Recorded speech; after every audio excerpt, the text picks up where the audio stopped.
You think country grandmas needed measuring cups and timers to feed their families? Think again. These women cooked by instinct, memory, and generations of handed-down wisdom that no cookbook could capture. Let's dig into 30 easy meals country grandmas made without a recipe that have disappeared from modern kitchens. Skillet cornbread was the daily bread of country kitchens, baked in cast iron that had been seasoned by decades of use. Grandmas never measured the cornmeal or buttermilk. They poured until it looked right, adding a splash of bacon grease saved in a tin by the stove. The batter went into a smoking hot skillet that had been heating with lard until the fat shimmered. That sizzle when batter hit iron meant the bottom would crisp into a golden crust, while the inside stayed tender and slightly sweet. Families ate it at every meal, crumbled into buttermilk for breakfast, served alongside beans for supper, or slathered with butter as a late-night snack. The cornbread absorbed pot liquor from greens and sopped up gravy from meat platters. Children learned to break off pieces with their hands rather than cutting it, because that was how their grandmothers did it. The recipe existed only in muscle memory. The tilt of a wrist, the color of batter, the sound of the sizzle told grandmas everything they needed to know. Fried potatoes and onions filled kitchens with an aroma that meant supper was almost ready. Grandmas sliced potatoes thin by hand, their knives moving through the flesh with practiced ease that no mandolin could match. The potatoes went into a cast iron skillet with rendered bacon fat or lard, along with onions cut into half moons that would soften and sweeten as they cooked. The secret was patience, letting the potatoes sit long enough to develop a crispy brown crust before flipping. Some grandmas added a lid to steam them tender, while others kept them uncovered for maximum crispness throughout. A heavy dusting of salt and pepper was the only seasoning needed, though some added a pinch of paprika passed down through generations. This dish stretched a few potatoes into a meal that could feed a family of 8 when times were lean. Children fought over the crispy bits stuck to the bottom of the pan, scraping them up with their forks while grandmas smiled. Soup beans simmered all day on the back of wood stoves, filling homes with the earthy promise of supper. Grandmas sorted through dried pinto beans by hand, discarding stones and shriveled beans with practiced fingers that needed no light to work by. The beans soaked overnight in cold well water, then cooked slowly with a ham hock or piece of fatback that gave the broth its silky richness and depth. No recipe existed because none was needed. Grandmas knew by the smell when beans were ready, by the way they yielded to a wooden spoon pressed against the pot's side. The cooking liquid thickened into pot liquor so flavorful that families drank it straight from cups or sopped it up with bread. Beans were served over cornbread or rice, with chopped raw onion and a splash of vinegar on the table for those who wanted them. This single pot fed families for days, reheated each evening until nothing remained but memories. Chicken and dumplings stretched one bird into a feast that satisfied everyone at the table. Grandmas started with old hens past their laying days, birds too tough for frying but perfect for the long, slow simmer that turned their meat tender and their bones into rich broth. The whole chicken went into the pot with onion, celery, and whatever herbs grew near the back door. After hours of simmering, the meat was pulled from bones by hands that knew every joint and sinew. The dumplings were mixed by feel, flour, lard, and buttermilk combined until the dough felt right between fingers. Dropped by spoonfuls into bubbling broth, they puffed into pillowy clouds that absorbed the chicken's essence. Some grandmas rolled their dumplings flat and cut them into strips, while others preferred the drop method their own grandmothers used. The dish needed no seasoning beyond salt and pepper because the bird and broth provided everything. Gravy from pan drippings was an art form that transformed every meat dish into something extraordinary. After frying chicken, pork chops, or country ham, grandmas never washed the skillet. That fond stuck to the bottom was liquid gold waiting to be unlocked. Flour went into the hot fat, stirred constantly with a wooden spoon until it turned golden brown and smelled like toasted nuts. Milk or water was added slowly, the mixture thickening as grandmas stirred with the patience that only years of practice could teach. The gravy absorbed all the flavors left in the pan, becoming silky and rich without any seasoning beyond salt and pepper. It was poured over biscuits for breakfast, mashed potatoes for supper, and sometimes eaten straight from the spoon when no one was watching. No two batches tasted exactly alike because the meat changed, the drippings varied, and grandmas adjusted by instinct rather than recipe. This gravy tied meals together and made simple food feel abundant. Fried apples filled autumn kitchens with sweetness that rivaled any bakery. Grandmas peeled apples from backyard trees using knives worn thin by decades of use, their hands moving so fast the peels came off in single spirals. The slices went into a skillet with butter and brown sugar, or white sugar and cinnamon when brown sugar wasn't available, and cooked until tender and caramelized. Some grandmas added a splash of water to create syrup, while others let the apples cook down until thick and jammy. The dish appeared alongside pork chops, spooned over biscuits, or served warm with cream for dessert. Children hung around the kitchen during apple season, hoping to snatch a slice before supper. The recipe changed with whatever apples were ripe and how sweet Grandma wanted them that day. No measuring ever occurred. Sweetness was adjusted by taste, and cooking time was judged by color and texture rather than any clock. Biscuits rose high and flaky from hands that never touched a measuring cup. Grandmas worked lard or butter into flour using their fingertips, rubbing until the mixture resembled coarse meal that they recognized by sight and feel. Buttermilk was added in a stream, the dough coming together into something that was handled as little as possible to keep it tender. The rolling pin, often a simple wooden dowel passed down through generations, pressed the dough to the perfect thickness that grandmas knew by instinct. Biscuits were cut with drinking glasses dipped in flour, each one twisted rather than pressed to help them rise. They baked in wood stoves where temperature was judged by how long a hand could stay inside the oven door. Golden brown tops and soft, layered interiors told families that breakfast was ready. These biscuits soaked up gravy, held fried ham between their halves, and carried butter and preserves to waiting mouths every morning. Poke salat was wild greens that grandmas gathered from ditches and field edges every spring. The young shoots were picked before they grew too tall, when their leaves were tender enough to eat after proper cooking. Grandmas knew which plants were safe. The knowledge passed down through generations who understood that improper preparation could make you sick. The greens were boiled in several changes of water to remove bitterness and any toxins, then drained and fried in bacon grease with scrambled eggs mixed in. Some families ate poke salat as a main dish with cornbread, while others served it as a side alongside other spring vegetables. Children learned to identify the plants during walks with their grandmothers, building knowledge that connected them to the land. This dish represented the ingenuity of country people who saw food where others saw weeds, turning what grew wild into meals that cost nothing but time and knowledge. Tomato gravy turned summer's abundance into comfort that warmed even on the hottest days. Grandmas started with bacon grease in a cast-iron skillet, stirring in flour until it browned and adding fresh tomatoes that fell apart as they cooked. The mixture thickened into a tangy, savory gravy that was nothing like the brown gravies of winter. Some grandmas added sugar to balance the tomatoes' acidity, while others preferred the sharper taste that came from fully ripe fruit straight from the garden. The gravy was poured over biscuits for breakfast or supper, the tomato juices soaking into the bread and turning it soft and flavorful. During canning season, when tomatoes overflowed baskets, this gravy appeared at nearly every meal. It used fruit too soft for canning and too ripe for slicing, proving that nothing from the garden ever went to waste in kitchens where grandmas stretched every harvest. Milk gravy over toast was breakfast when pantries held little else but flour, milk, and stale bread. Grandmas made a simple white sauce by cooking flour and butter until smooth, then slowly adding milk and stirring until thick. The gravy was poured over toasted bread, or bread fried in butter when it was too stale to toast properly, creating a meal that filled bellies without requiring meat or eggs. Some called it poor man's breakfast, but grandmas called it making do with dignity. Children ate it without complaint because grandma's hands made everything taste like love. The dish required no recipe because every country woman knew how to stretch milk and flour into sustenance. It appeared during lean times between harvests, when the smokehouse was empty, but the cow still gave milk.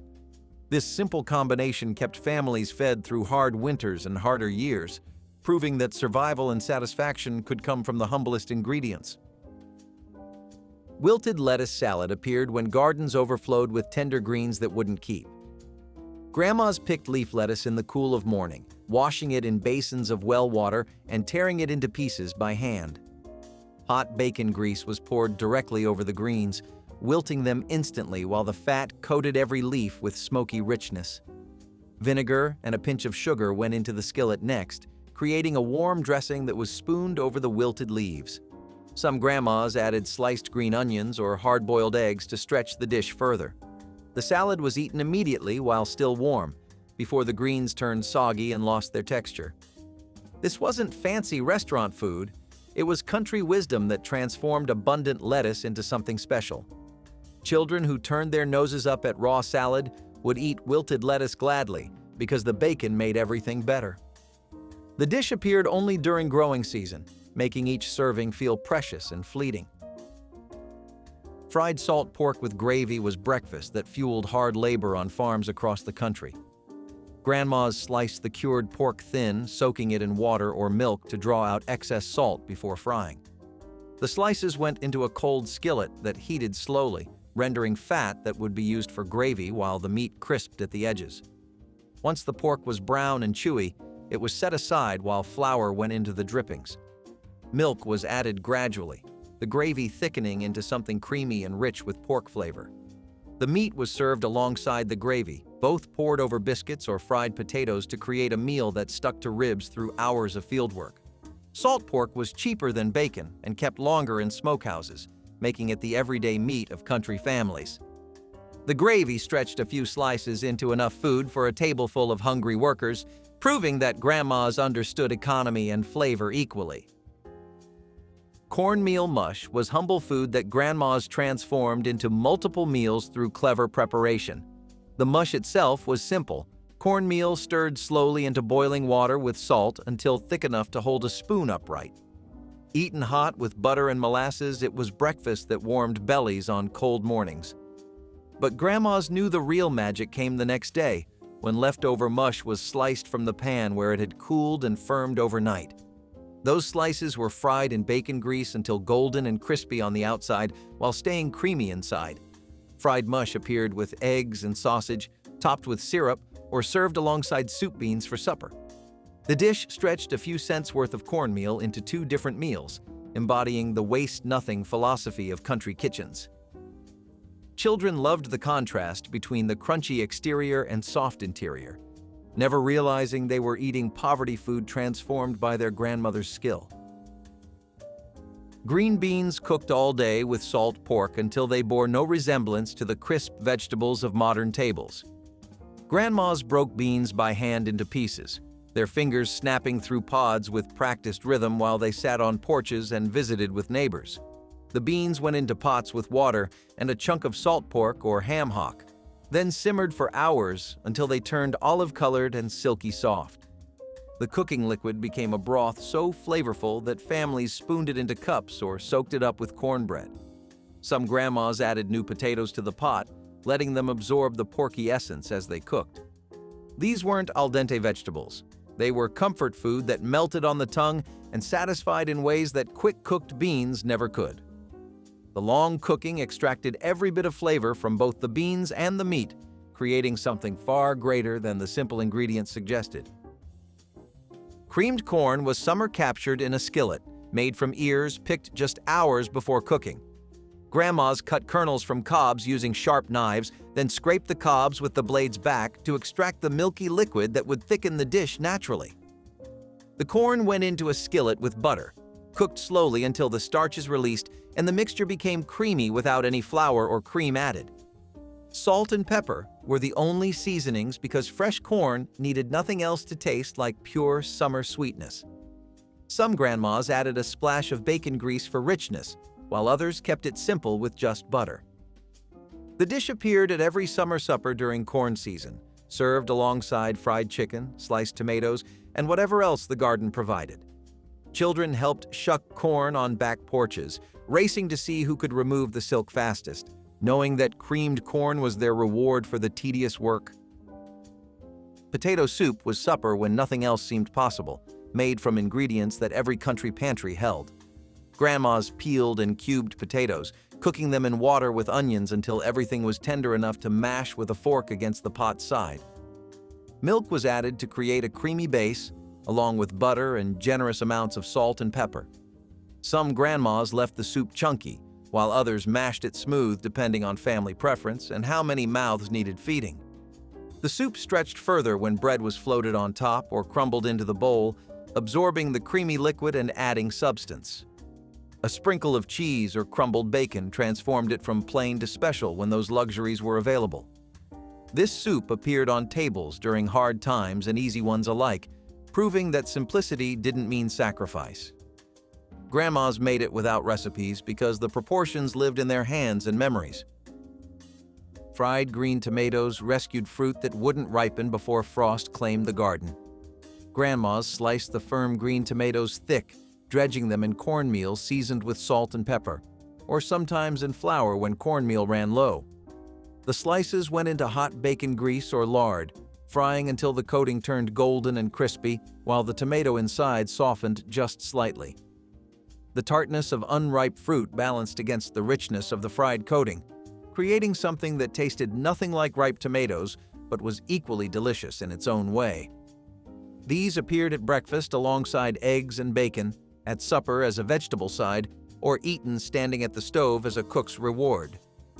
The dish used tomatoes that would otherwise be lost to cold weather, embodying the country philosophy of wasting nothing from the garden.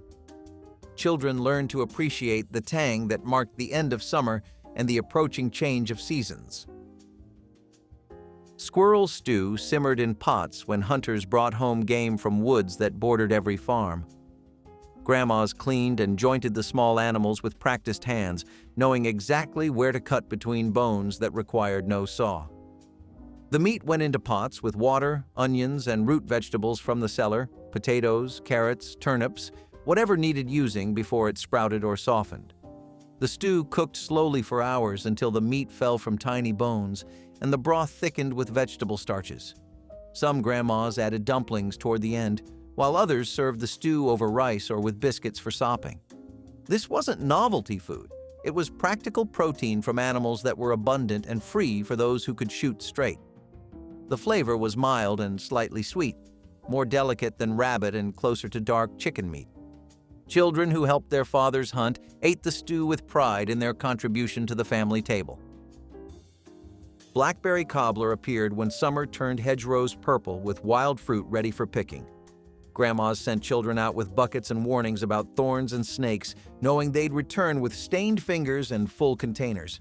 The berries went into baking dishes with sugar, topped with biscuit dough made from flour, butter, and milk, mixed by feel rather than measurement. The cobbler baked until the topping turned golden and the fruit bubbled up around the edges, filling kitchens with sweetness that drew everyone to the table. Some grandmas made thin batter toppings, while others preferred thick, biscuit-like crusts that soaked up the berry juices. Served warm with fresh cream or cold the next morning for breakfast, cobbler was summer's sweetest reward. The recipe changed based on how sweet the berries were and how much sugar Grandma thought they needed, adjusted by taste rather than any written formula. Stuffed peppers used late summer vegetables and leftover rice to create meals that felt more substantial than their ingredients suggested.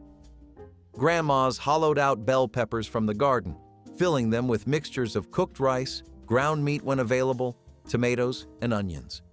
The stuffed peppers went into baking dishes with tomato sauce or water in the bottom, then baked until the peppers softened and the filling heated through. Some grandmas topped them with cheese in the final minutes of cooking, while others kept them simple.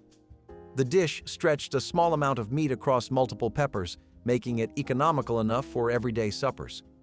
When meat was scarce, the filling became mostly rice and vegetables, still satisfying because the peppers provided substance and the tomato sauce added richness. Children ate the soft pepper shells along with the filling, getting vegetables into them without complaint because the whole package tasted so good together. Bread pudding rescued stale loaves that had gone too hard for eating but were still too precious to waste.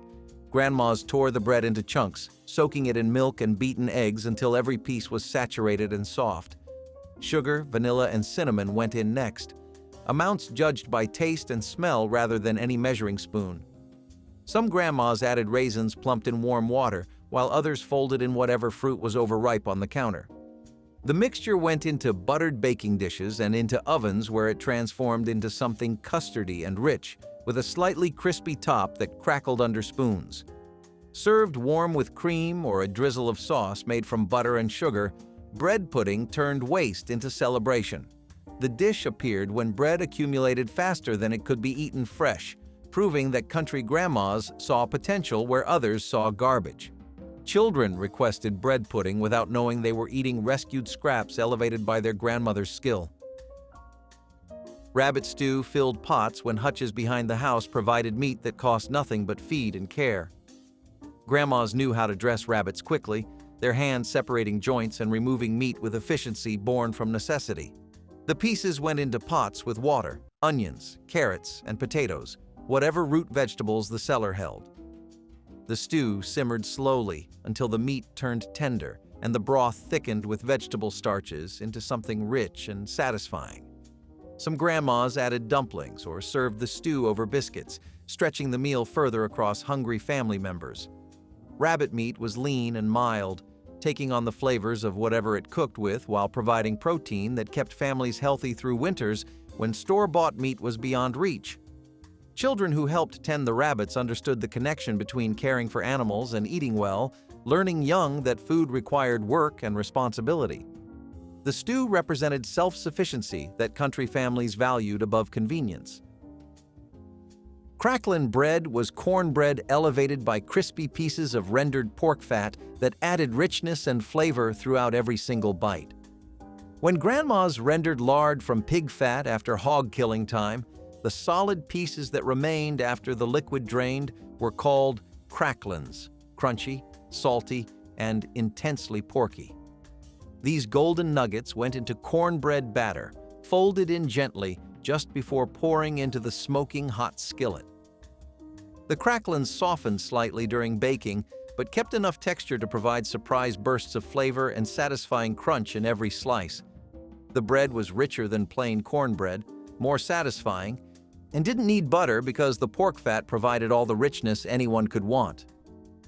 Cracklin bread appeared after hog killing time when families had fresh cracklins to use, making it a seasonal treat tied to the rhythms of farm life.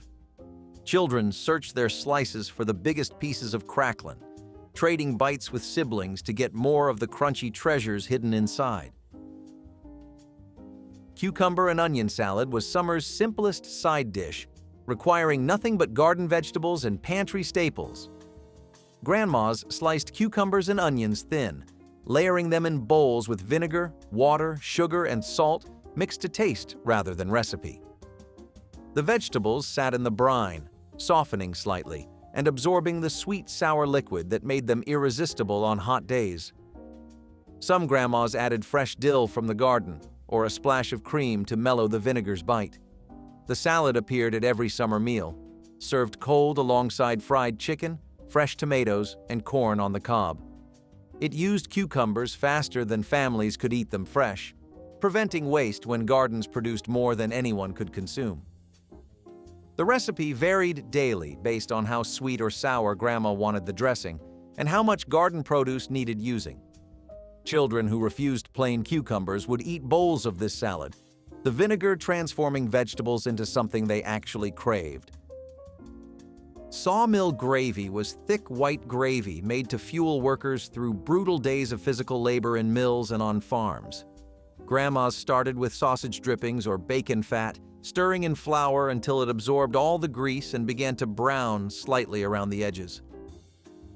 Milk went in slowly while grandmas stirred constantly, the mixture thickening as they worked with wooden spoons worn smooth by decades of the same familiar motion. The gravy was heavily peppered, black specks throughout that gave it the sawdust appearance that earned its name in logging camps. Poured over split biscuits, it created a breakfast substantial enough to carry loggers, farmers, and mill workers through mornings of hard labor. The gravy was simple and cheap, stretching a little meat into a meal that satisfied deeply. No two batches tasted exactly alike because the drippings changed and Grandma's adjusted seasoning by instinct. Children grew up believing this was the only proper way to eat biscuits.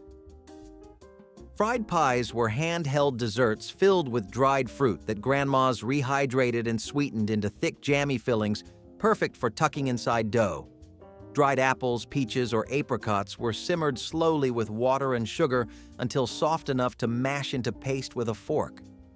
Biscuit dough was rolled thin and cut into circles, each one filled with a generous spoonful of fruit before being folded over and sealed tight with fork tines pressed around the edges.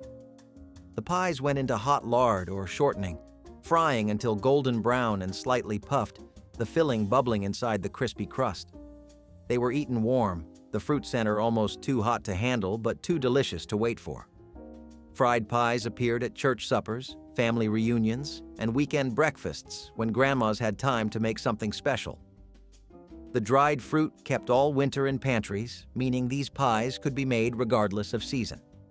Children watched the frying with anticipation, knowing patience would be rewarded. Ham and redeye gravy was breakfast that used every bit of flavor from country ham slices. Grandmas fried thick-cut ham in cast iron until the edges crisped and the fat rendered into the pan. The ham was set aside while black coffee was poured into the hot drippings, sizzling and scraping up all the fond stuck to the iron. The liquid reduced slightly into thin, intensely flavored gravy that was red-brown from the ham drippings, the red eye that gave it its name. The gravy was spooned over the ham and alongside biscuits or grits, its salty, bitter flavor cutting through the richness of the meat. This wasn't gravy for those who wanted cream and comfort. It was gravy for those who wanted intensity and satisfaction. Country ham was salty enough that the coffee balanced rather than overwhelmed, creating something that tasted like nothing else in the breakfast canon. The dish proved that Grandmas understood flavor combinations that fancy chefs would later claim to have discovered. Leather britches were green beans preserved by drying rather than canning, strung on thread and hung until shriveled. Grandmas threaded needles through fresh beans, creating long garlands that hung from porch rafters and kitchen ceilings through late summer. The beans dried slowly in the air, shrinking into wrinkled strips that looked like nothing edible but kept for months without refrigeration or processing. When winter came, Grandmas soaked the dried beans overnight, then cooked them slowly with ham hocks or salt pork until they rehydrated into something tender and deeply flavored.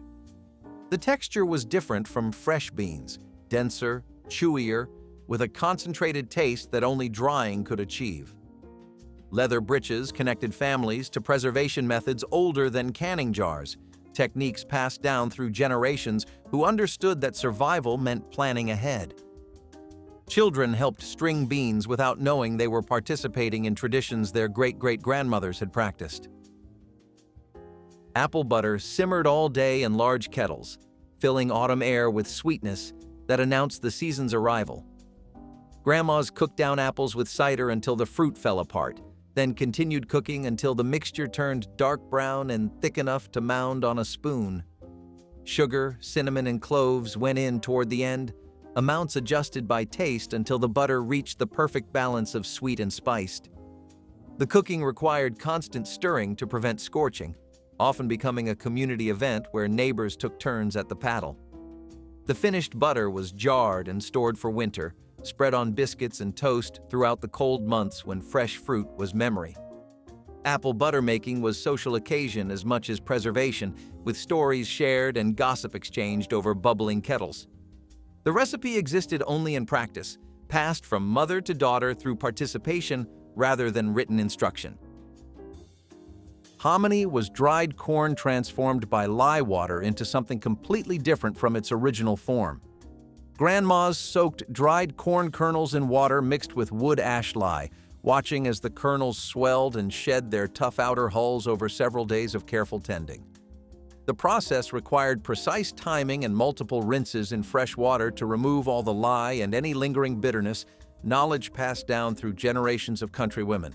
The finished hominy was white, puffy, and remarkably tender, nothing like the hard-dried corn it started as.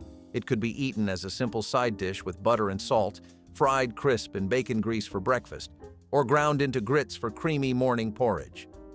Making hominy connected families to indigenous foodways and frontier survival skills that had sustained people across this land for centuries before. The transformation seemed almost magical, turning storage corn into something entirely new through chemistry grandmas understood through years of practice. Scripture cake was a beloved Christmas tradition that turned baking into a biblical treasure hunt, with each ingredient referenced by chapter and verse. Recipes listed items like Judges 5:25 for butter and Jeremiah 6:20 for sugar, requiring bakers to look up each passage in their family Bible. The result was typically a rich spice cake studded with figs, raisins, almonds, and honey, flavors evoking the ancient Holy Land. Sunday school classes and church groups baked scripture cakes together as holiday activities, combining religious education with kitchen skills. Mothers used the recipe to teach children both cooking techniques and biblical literacy in a single afternoon. The cakes were dense and aromatic, filled with warming spices of cinnamon, nutmeg, and cloves that filled kitchens with the smell of Christmas. Though the tradition has faded, scripture cake once represented how faith and food intertwined in American celebrations. Wilted lettuce salad appeared on dinner tables, when garden lettuce grew faster than families could eat it fresh. Housewives tore crisp lettuce into a large bowl, then poured hot bacon drippings mixed with vinegar and sugar directly over the greens. The heat wilted the lettuce just enough to soften it, while the dressing created a tangy sweetness that balanced the smoky bacon flavor. Crumbled bacon pieces and sliced hard-boiled eggs topped the salad, transforming simple greens into something substantial. This was country cooking that required no recipe because farm wives had made it for generations. The proportions of vinegar to sugar varied by family taste, some preferring more tang while others liked it sweeter. The bacon grease had to be hot enough to wilt, but not so hot it cooked the lettuce completely. The salad was served immediately while still warm, before the lettuce became too soft. This dish has largely vanished as fresh salads and bottled dressings became standard fare. Canned soup with crackers stood as perhaps the most universal no-recipe meal for seniors, a combination transcending generations and economic circumstances. A single can of soup, chicken noodle, tomato, vegetable beef, heated in minutes, filling kitchens with warmth and familiar aromas. Crackers alongside added crunch and substance, transforming soup into something genuinely satisfying. Seniors stocked pantries with soup cans because they lasted years without spoiling, cost little during sales, and required nothing beyond a can opener and pot. Each spoonful brought memories of sick days when mothers served soup as medicine, of cold afternoons when hot broth warmed bodies from inside. For those eating alone, a bowl of soup felt less lonely than a full dinner plate, emphasizing the empty chair across the table. The simplicity was the point. Open, heat, pour, eat. No measuring, no timing, no failure possible. Canned soup represented security itself for seniors determined to feed themselves with dignity and independence.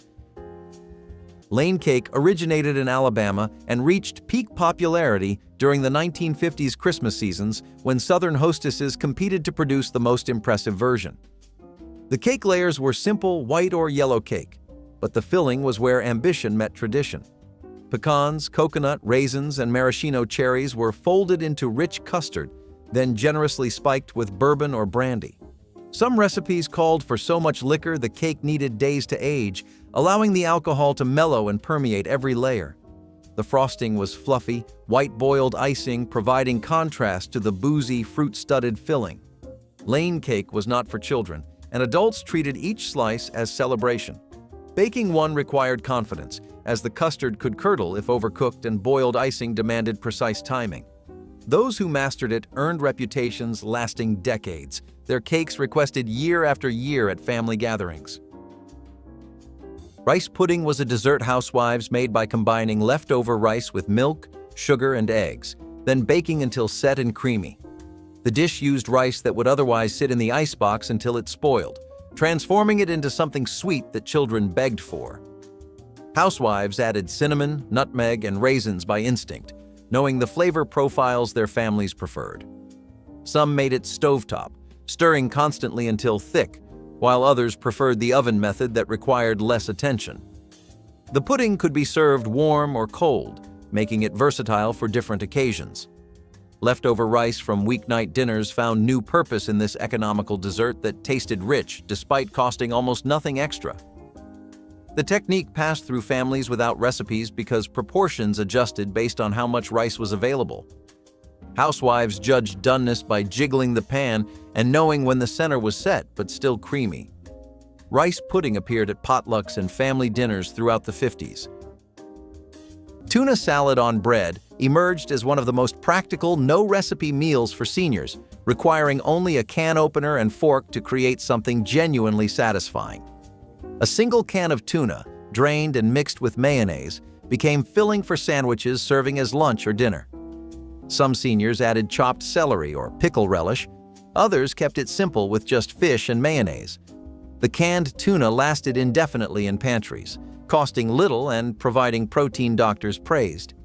Making the salad took less than 5 minutes, and results could be stored for tomorrow's meal. For seniors living alone, portion sizes worked perfectly. One can make enough for 2 sandwiches, meaning today's effort covered tomorrow's lunch.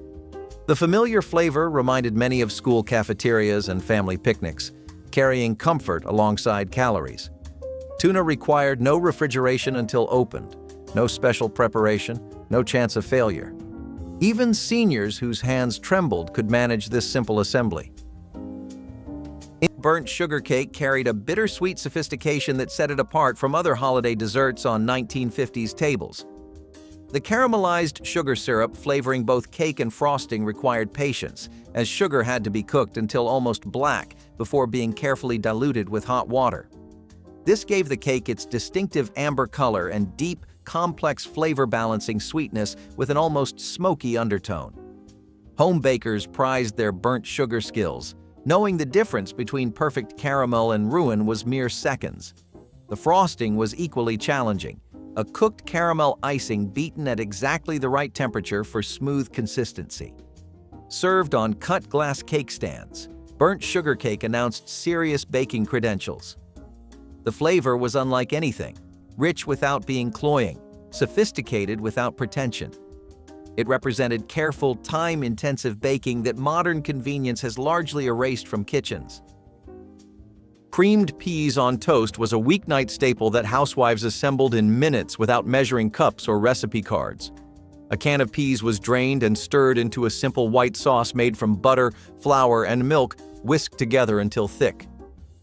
The creamy mixture was spooned over slices of toasted bread, creating a meal that satisfied hungry families when the grocery budget ran thin.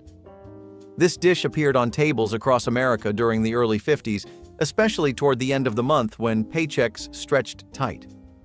Housewives made the white sauce by feel, knowing exactly when the flour was cooked enough and the milk had thickened properly.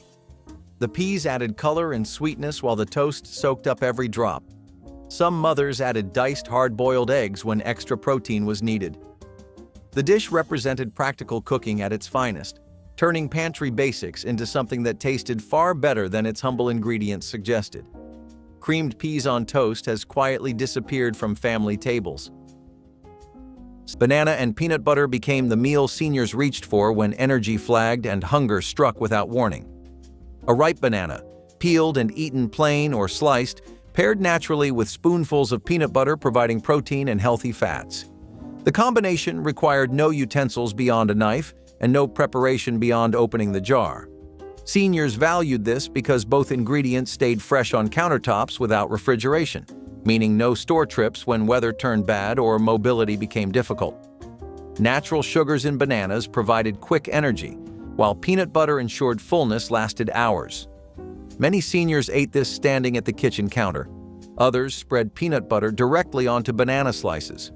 Doctors approved of potassium for blood pressure management, while peanut butter offered iron and B vitamins aging bodies needed. This was not fancy food, but honest food, filling, affordable, requiring no recipe. For seniors alone at mealtimes, banana and peanut butter offered comfort without complication. Hickory nut cake was a regional treasure showcasing wild nuts gathered from American forests each autumn. In areas where hickory trees grew abundantly, Families spent fall weekends cracking notoriously hard shells to extract small, intensely flavored nut meats. The nuts had richer, more complex flavor than commercial walnuts or pecans, with slight bitterness perfect for baking. The cake was typically butter-rich pound cake or spice cake, with hickory nuts folded into batter and pressed onto frosting. Some recipes called for brown sugar or caramel frosting, complementing the nuts' earthy sweetness.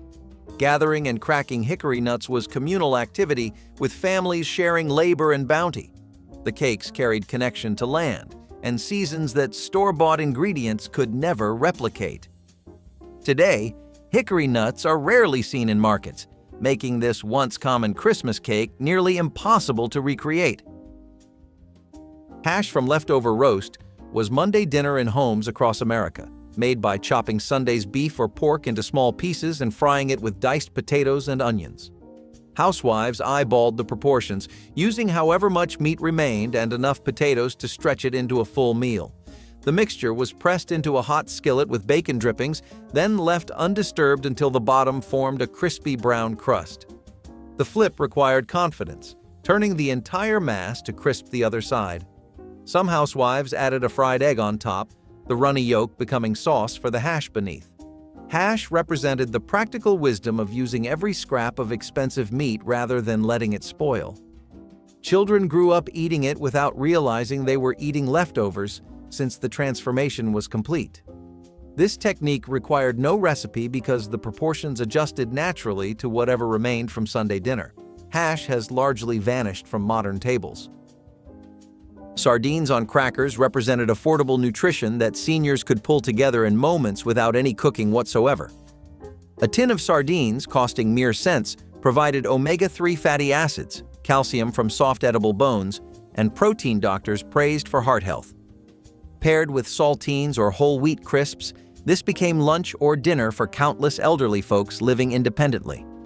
The preparation required nothing more than opening the can and arranging fish on crackers. No stove, no oven, no cleanup beyond rinsing the tin. Seniors who survived the Depression remembered sardines as survival food, but in later years they returned by choice. The strong, briny flavor satisfied appetites that had dulled with age, while soft texture made eating easier for those with dental concerns. A single can stretched across 2 meals when appetites ran small. The crackers added crunch, turning humble fish into a proper meal. For seniors watching every penny and minute, sardines delivered maximum nourishment with minimum effort. White fruitcake offered a refined alternative to the dense, dark fruitcakes dominating many holiday tables during the 1950s. Made without molasses or dark spices, this elegant version featured golden cake batter studded with candied pineapple, pale golden raisins, blanched almonds, and light-colored candied cherries. The result sparkled like winter snow when sliced, its jewel-toned fruits visible against pale crumb. Bakers soaked dried fruits in brandy for days before mixing, ensuring each piece was plump and flavorful. The batter required careful folding to distribute heavy fruits evenly without deflating the delicate crumb. White fruitcake was often baked in decorative tube pans, wrapped in cheesecloth soaked with spirits and aged for weeks. The aging transformed the cake, mellowing alcohol and deepening flavors. Sliced thin on crystal plates, white fruitcake brought elegance to celebrations. Salmon patties were Friday night tradition in countless American homes, shaped by hand from canned salmon mixed with crushed crackers, beaten egg, and whatever seasonings the pantry offered. Housewives learned the proportions through repetition, knowing exactly how much cracker crumbs made patties that held together. The salmon was mashed with a fork, bones and all, since the soft bones provided calcium that children needed. Each patty was formed into a round disc and fried in butter until golden brown on both sides. These patties stretched a single can into enough protein for a family of 5 when served alongside mashed potatoes. Catholic families made them every Friday during Lent. Some housewives added minced onion for extra crunch, while purists kept it simple. Salmon patties required no written instructions because every mother taught her daughter by standing beside her at the stove, demonstrating the flip that kept patties intact. This economical dish has faded from most modern kitchens. Hard-boiled eggs became reliable companions for seniors needing protein they could prepare once and eat throughout the week. A dozen eggs, boiled in a single pot and cooled in the refrigerator, provided meals and snacks for days without additional cooking. Seniors could peel one egg at a time, adding salt and pepper or eating it plain. The preparation was forgiving. Even overcooked eggs remained edible and nutritious. Each egg delivered protein, vitamins, and minerals in a compact package costing pennies. Many seniors boiled eggs on Sunday afternoons, creating supply lasting through Friday. The eggs traveled well for appointments, tucked into pockets without need for heating. Some seniors sliced eggs onto toast, others mashed them with mayonnaise, but many ate them whole. The simplicity appealed to those whose cooking energy had diminished, while nutrition satisfied doctors concerned about protein. Hard-boiled eggs represented self-sufficiency, proof that one person could feed themselves properly. Lady Baltimore cake was the grande dame of Southern Christmas baking. A towering white layer cake with filling so complex it required its own recipe card. The cake was delicate white, made with egg whites only, producing ethereal texture that melted on the tongue.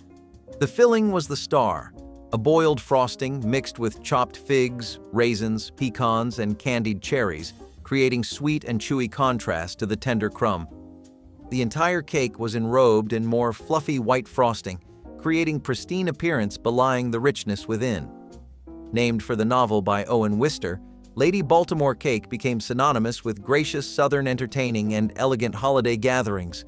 Hostesses began preparations days in advance, knowing multiple components required careful timing. Cutting the first slice revealed the treasure hidden inside, and guests would gasp at generous filling studded with dried fruits and nuts. Scalloped potatoes with ham was a casserole housewives assembled by instinct, layering sliced potatoes, diced leftover ham, and creamy sauce without measuring anything. The potatoes were sliced thin by hand, each cook knowing exactly the thickness that would cook through without becoming mushy. Between the layers went bits of ham from Sunday dinner, stretching one roast through multiple meals. The sauce was made from butter, flour, and milk in proportions learned by watching mothers work. Some added sliced onions between layers, while others kept it simple with salt and pepper. The casserole baked slowly until the potatoes were tender and the top turned golden brown with crispy edges that everyone fought over. This dish fed large families economically by using leftover meat and inexpensive potatoes. It could be assembled in the morning and baked before dinner, freeing housewives for other tasks. Scalloped potatoes appeared at church suppers and weeknight dinners throughout the decade. Today, this slow-baked comfort food rarely appears. Toast with cottage cheese and fruit became a morning staple for seniors who wanted nutrition without complicated breakfast preparation. A single slice of bread, toasted golden, provided the base for creamy cottage cheese spooned generously on top.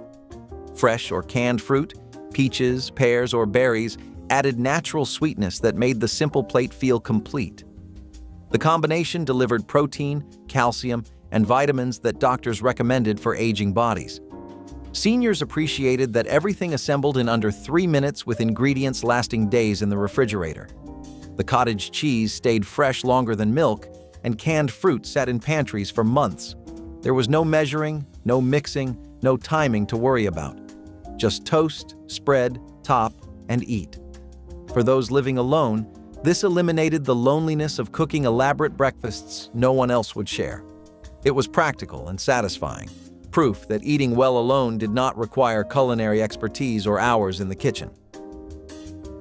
Jam cake was a spice-filled wonder that transformed pantry staples into holiday splendor across Southern and Midwestern kitchens. Blackberry jam was the traditional choice, folded into batter rich with buttermilk, spices, and sometimes cocoa, creating moist cake with fruity sweetness throughout. The jam provided both flavor and moisture, making the cake tender and forgiving even for less experienced bakers. Caramel frosting was the classic accompaniment, its burnt sugar notes complementing the berry-laced crumb perfectly. Some families used whatever jam they had preserved from summer gardens, meaning each year's cake tasted different depending on harvest. The cake was dense enough to slice cleanly yet moist enough to melt in the mouth. Christmas baking often meant pulling out the last precious jars of summer preserves, transforming them into holiday splendor. Jam cake represented farmhouse tradition of wasting nothing. Cubed steak with gravy was a weeknight dinner that housewives made by pounding cheap cuts of beef until tender, then frying them and smothering them in homemade gravy. The meat was seasoned with salt and pepper, dredged in flour, and browned in hot fat until a crust formed on both sides. The steaks were removed while the gravy was made in the same pan, using flour and milk stirred into the drippings until thick. Everything went back together, the steaks simmering in gravy until the meat was fork tender. This dish turned tough, inexpensive meat into something that felt almost luxurious. Housewives knew by sight when the gravy was thick enough and by touch when the meat was tender. The technique required no written instructions because mothers stood beside daughters at the stove, teaching the feel of proper gravy consistency. Served over mashed potatoes or egg noodles, cubed steak stretched the grocery budget while satisfying appetites. This practical dish has largely disappeared. Cheese and apple slices offered seniors a meal that felt almost elegant, despite requiring zero cooking and minimal preparation. Sharp cheddar, Swiss, or whatever cheese sat in the refrigerator paired beautifully with crisp apple wedges, creating a combination satisfying both hunger and the desire for something enjoyable. The contrast of creamy cheese against tart, crunchy fruit awakened taste buds grown bored with monotonous meals. Seniors assembled this in moments: a few cheese slices, an apple cut into wedges, perhaps crackers for additional substance. The meal provided protein from cheese, fiber from apple, and enough calories to sustain an afternoon without feeling heavy. Both ingredients lasted well in refrigerators, meaning seniors could buy modestly without waste. The combination dated back centuries, giving it tradition that made eating alone feel less diminished. For seniors remembering childhood snacks of cheese and fruit, this meal carried emotional nourishment alongside physical sustenance. Apple stack cake emerged from Appalachian kitchens as a communal Christmas tradition where neighbors each contributed a layer to build a towering holiday centerpiece. Unlike conventional layer cakes, this one used thin, cookie-like layers made from simple dough enriched with sorghum or molasses. Between each layer went thick spread of dried apple filling, cooked with spices until dark and sticky. The assembled cake was wrapped and left to rest for days, during which moisture from the filling softened dry layers into tenderness. The number of layers in a bride's apple stack cake once indicated her popularity, with more layers meaning more friends had contributed. Christmas versions might tower 8 or 10 layers high, testament to community bonds and shared tradition. The flavor was unlike any other, more reminiscent of spiced apple butter than traditional dessert. Each slice revealed striped layers, a visual record of many hands. Bread pudding transformed stale bread into dessert through a technique passed from generation to generation without written instructions. Housewives tore dried bread into chunks and soaked them in a mixture of milk, eggs, sugar, and vanilla until softened completely. The exact proportions depended on how much stale bread had accumulated. Cinnamon and nutmeg added warmth, while raisins provided bursts of sweetness throughout. The mixture was poured into a buttered baking dish and baked until puffed and golden, the top forming a slight crust while the inside stayed custardy.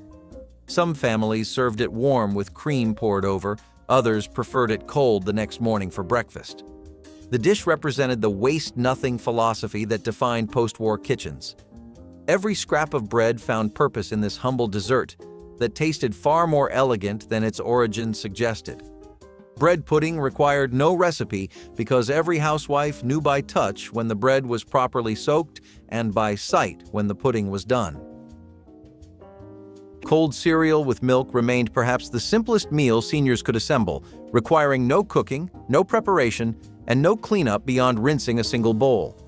A handful of cereal poured into a bowl, milk added, and breakfast was served in under 30 seconds.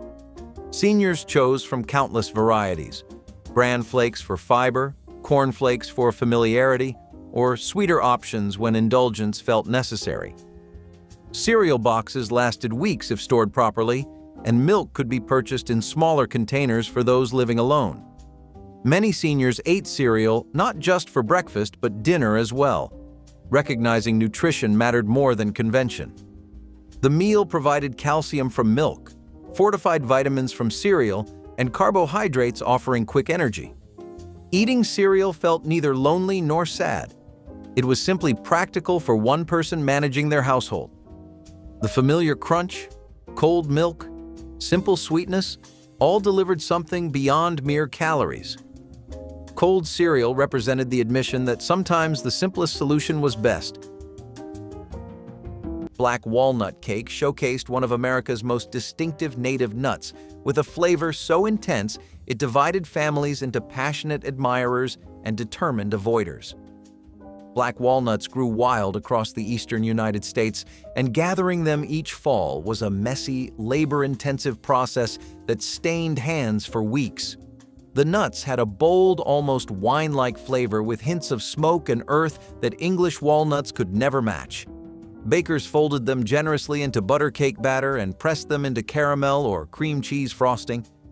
The strong flavor meant a little went far, but true devotees packed their cakes with as many nuts as the batter could hold.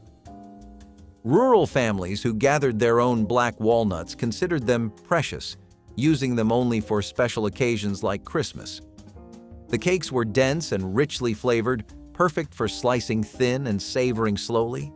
Though black walnuts can still be found, the labor of gathering and shelling them has made this cake increasingly rare. Wacky cake was a chocolate cake housewives made during the war years and kept making through the 50s because it required no eggs, butter, or milk.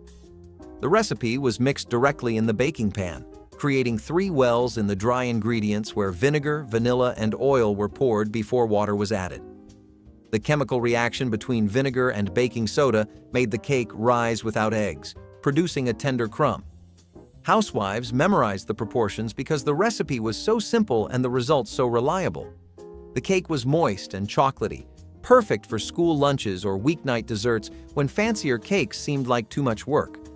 Some called it crazy cake, but every version used the same basic technique of mixing in the pan. Children never knew they were eating a Depression-era survival recipe because it tasted just as good as any layer cake. Wacky cake represented ingenuity, proving that limitations could produce something genuinely delicious. This clever cake has faded from memory. Instant oatmeal with honey provided seniors warm, nourishing breakfast requiring nothing beyond boiling water and stirring. Individual packets eliminated measuring. Just tear open, pour into a bowl, add hot water, and wait. In 3 minutes, breakfast was ready. Seniors drizzled honey over the top for natural sweetness, tasting better than artificial flavors in pre-sweetened varieties. The oatmeal filled bellies and provided fiber doctors insisted upon for digestive health. Each packet cost almost nothing, and boxes lasted weeks without spoiling. The warm bowl felt comforting on cold mornings, especially for seniors waking in quiet houses with no one to share breakfast. Some added raisins or sliced banana, others preferred just honey. The simplicity was the appeal. No pots to wash beyond bowl and spoon, no timing to monitor. For seniors whose mornings had grown slower and whose appetites had shrunk, instant oatmeal represented a meal manageable regardless of energy level. It was dependable nutrition wrapped in comfort. Coconut cake reigned supreme as the most requested Christmas dessert across the American South, its snowy white layers and generous coating of fresh coconut making it look like winter itself. The cake required cracking and shredding fresh coconuts by hand, a task producing incomparably sweet, moist shreds, nothing like the dried packaged variety. 3 or 4 tender white layers were stacked with cooked 7-minute frosting that billowed like clouds, then covered completely with fresh coconut.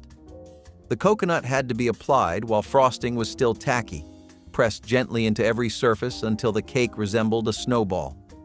Some bakers poked holes in layers and drizzled fresh coconut milk over them for extra moisture. The finished cake was displayed on the most elegant cake stand the household owned, often on a silver pedestal reserved only for Christmas. Children would sneak pinches of sweet coconut from the sides when adults were not looking. Today's coconut cakes rarely approach this level of devotion. Potato soup was a weeknight staple that housewives made by peeling potatoes, dicing them small, and simmering them with onions in milk until everything became soft and creamy. The soup required no recipe because every cook knew by instinct how much liquid to add and when the potatoes were done. Some housewives mashed part of the potatoes against the pot to thicken the broth while leaving chunks for texture. A generous amount of butter went in at the end, along with salt and pepper to taste. The soup was cheap, filling, and could stretch to feed unexpected guests by adding more milk. Celery or bacon were added when the pantry allowed, but the basic version needed nothing more than potatoes, onions, milk, and butter. Children ate it without complaint because the creamy texture felt comforting on cold evenings. This soup represented the practical wisdom of turning inexpensive vegetables into something rich and satisfying. Potato soup has faded from regular rotation in most modern homes. Sliced deli meat and cheese roll-ups offered seniors a protein-rich meal requiring no bread, no cooking, and almost no preparation. A slice of ham, turkey, or roast beef wrapped around string cheese or Swiss became lunch in seconds. Seniors could eat these roll-ups with one hand while reading or watching television, making mealtime less of a production. The combination provided substantial protein, satisfying hunger without the heaviness of a full sandwich. Deli meat lasted several days in refrigerators, and cheese kept even longer, meaning seniors could purchase modestly during weekly shopping. Some added mustard inside before wrapping. Others preferred clean flavors of just meat and cheese. Portions were easy to control: 2 or 3 roll-ups for light lunch, 4 or 5 for substantial meal. For seniors who had lost interest in elaborate cooking, these simple roll-ups delivered nutrition without demanding effort. They could be assembled at the refrigerator and consumed standing or carried to a comfortable chair. Red velvet cake emerged as a Christmas showstopper during the 1950s, its dramatic crimson layers making it perfect for holiday tables. The original color came from the reaction between cocoa and acidic buttermilk, producing a subtle reddish hue that bakers enhanced with beet juice or red food coloring. The texture was unlike any other cake: tender, fine crumbed, and slightly tangy from the buttermilk and vinegar in the batter. Cream cheese frosting became the traditional accompaniment, its tang perfectly balancing the cake's subtle chocolate flavor. The Waldorf Astoria Hotel helped popularize the recipe, and soon home bakers everywhere were attempting their own versions. Slicing into a red velvet cake was always dramatic, the vivid red interior contrasting beautifully with white frosting. Mothers saved this cake for Christmas Day dinner, knowing its appearance alone would impress guests. The combination of chocolate, buttermilk, and cream cheese created something utterly distinctive that defined mid-century holiday elegance. Which country grandma meal brings back your sweetest memories? Share your stories in the comments below, and don't forget to hit that like button and subscribe for more forgotten recipes from America's kitchens.